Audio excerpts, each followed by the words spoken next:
Pode ir pegando o seu cafezinho, que o papo de hoje é sobre os clássicos que eu não quero ler.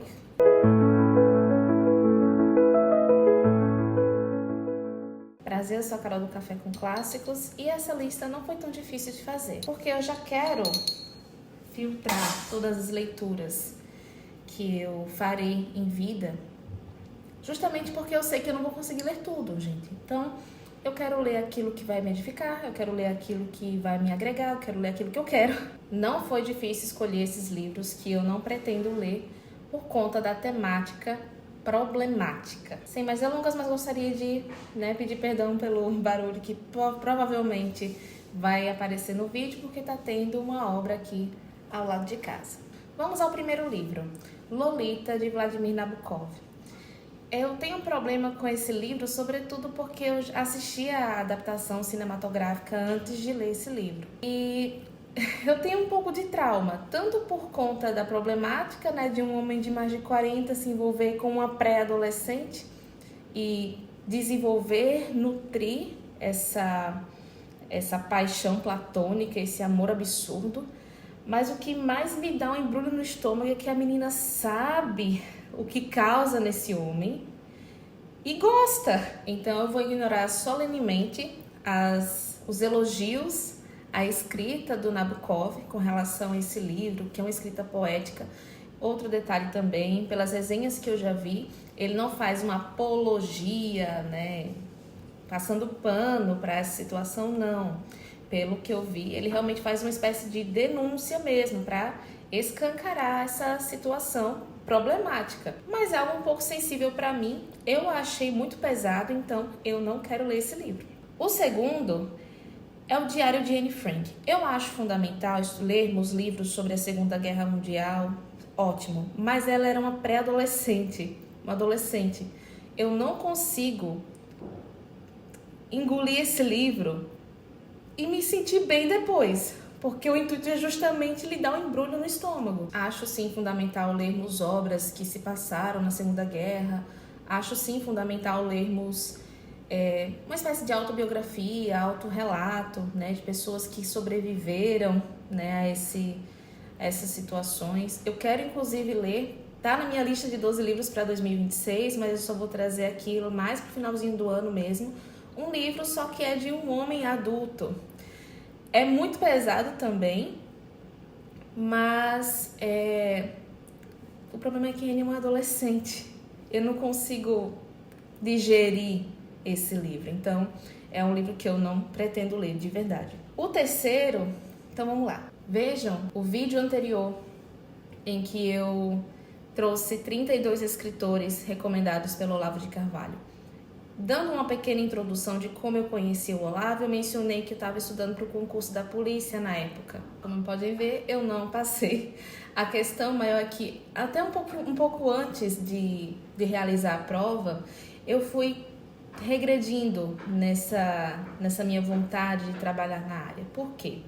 Porque eu tenho uma sensibilidade gigantesca e um embrulho no estômago, não tenho sangue de barata, com crimes contra crianças. Já percebendo que eu não ia ter paz e que, como muitos professores de concurso público já disseram, parem de romantizar essa carreira, você não vai trabalhar e só vai vir BO para você. Então, crimes contra crianças me dão um embrulho no estômago, me ferve o sangue. E esse livro aqui tem isso, então não vou conseguir ler, que é O Crime do Padre Amaro.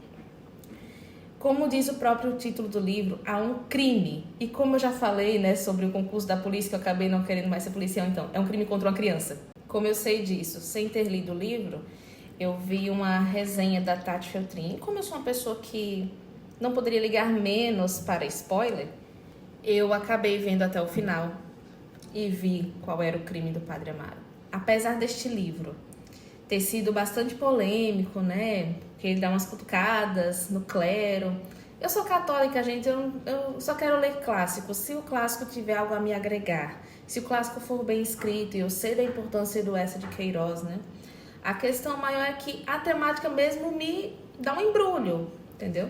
Não quero ler porque ele cutucou a Igreja Católica. Gente, a Igreja Católica tá aí há 2000 anos, você acha que vai ser um livro que vai a Balala. Ele tá fazendo uma denúncia, ele fez uma denúncia. Acho que a gente não sabe que tem pessoas ruins dentro do clero, fiéis ruins. É claro que tem, é o que mais tem. Então, a questão não é essa. A questão é que eu não consigo digerir o conteúdo desse livro. O quarto é o Noite na Taverna, do Álvares de Azevedo. Se não me engano, é do Álvares de Azevedo mesmo. Também já vi resenha, agora não me lembro de quem, tá?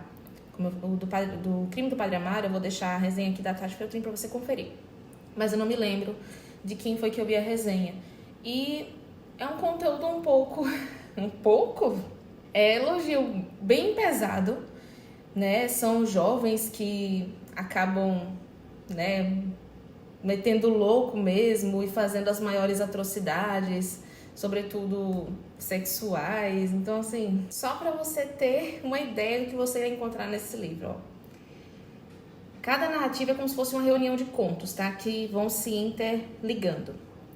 É marcada por exagero romântico. Então, tem tragédias amorosas, mortes, paixões proibidas, relações com pessoas desvivas. Eu vou ter que dar um jeitinho assim pra não derrubar o vídeo, né? Relacionamentos com pessoas da mesma família e degustação da própria carne. Entendeu? Não vou ler. Eu acho que eu já te convenci a também não ler. Bom, fica a seu critério, mas é por esse motivo. O quinto, Titos Andrônicos, do Shakespeare. Eu também vi esse vídeo, essa resenha, pela Tati Feltrin. Eu comecei a fazer um pequeno projeto de ler uma peça de Shakespeare por ano. Ano passado eu li Júlio César, esse ano eu li O Mercador de Veneza, próximo ano eu quero ler outra peça, que já está na minha lista de 12 livros para 2026. Não vou falar ainda, né? Mas enfim. Então comecei a ver todas as resenhas possíveis das peças de Shakespeare, até chegar nessa e ver que definitivamente essa será a única, pelo menos até agora, que eu não lerei. Gente, tem relação forçada, né, pra não dizer outra coisa. Você vai encontrar também degustação da própria carne, né?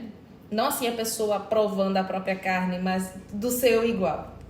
Entendeu? Então, assim, não me interessa. O próximo livro se chama A História do Olho, que eu vou colocar para vocês aí no vídeo a capa mais recente, que é como um prato.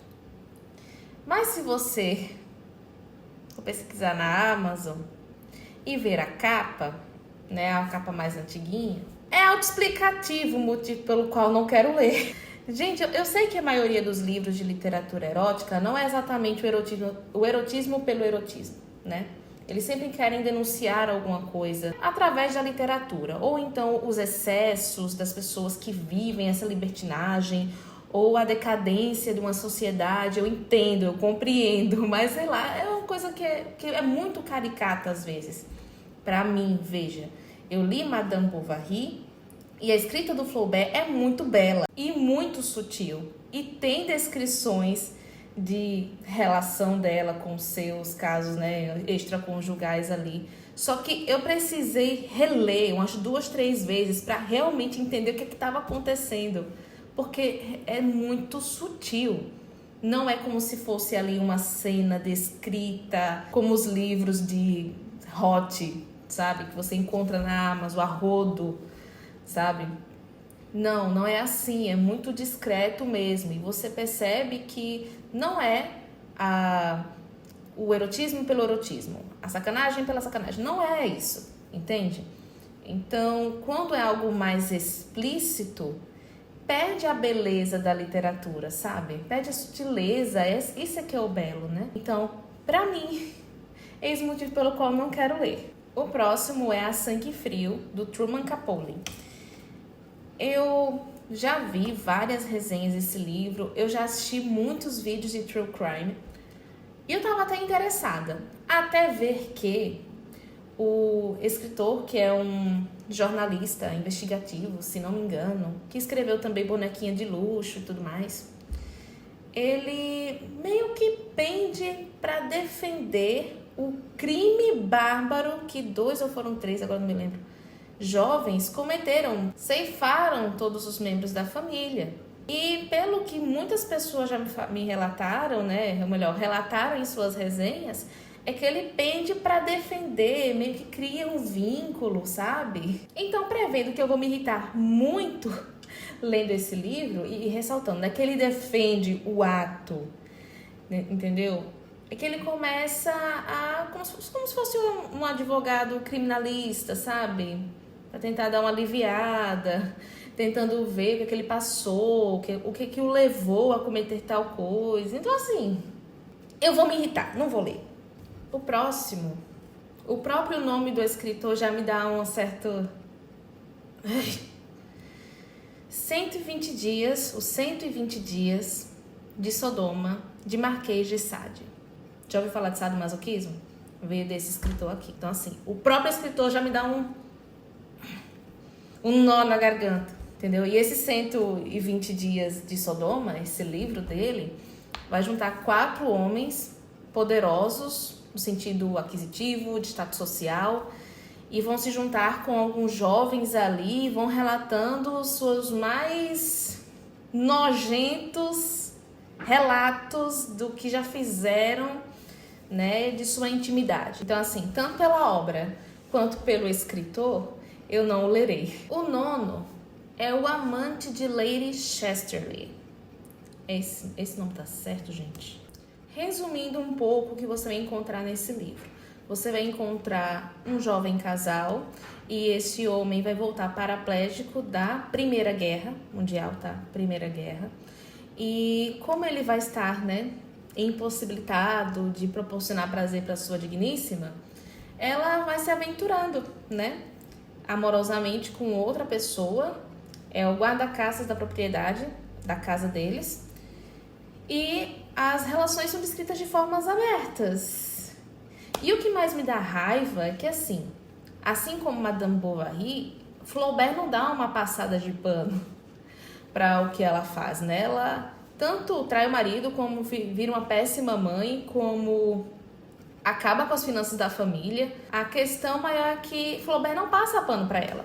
E o que dá a entender nesse livro é que é louvável, dentro desse contexto, que ela o faça. Então, assim, para evitar passar raiva, aí eu não leio. Já fomos ao 9.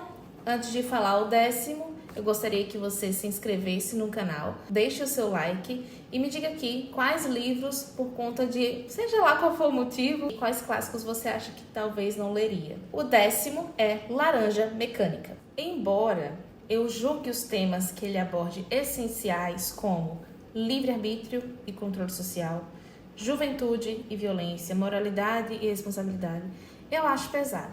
Sobretudo porque os principais, né, os personagens principais são adolescentes. Liderado, né, o personagem principal é um jovem de 15 anos que lidera uma gangue extremamente violenta, que se diverte, olha só, não com séries da Netflix, não com, sei lá, jogando Uno, mas fazendo, né, praticando violência brutal e relação forçada, né, porque é divertido.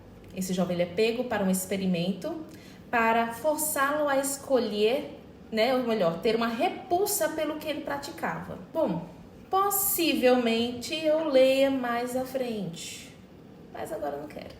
Enfim, fechamos aqui a lista de 10 livros clássicos que eu não pretendo ler tão cedo na minha vida. E me deixa aqui a lista nos comentários dos livros que talvez você não leia ou talvez tenha um distanciamento, seja lá por qual motivo, né? Os meus foram esses, temáticas são bem pesadas. Ficamos aqui então, até o próximo vídeo com mais café e mais clássicos.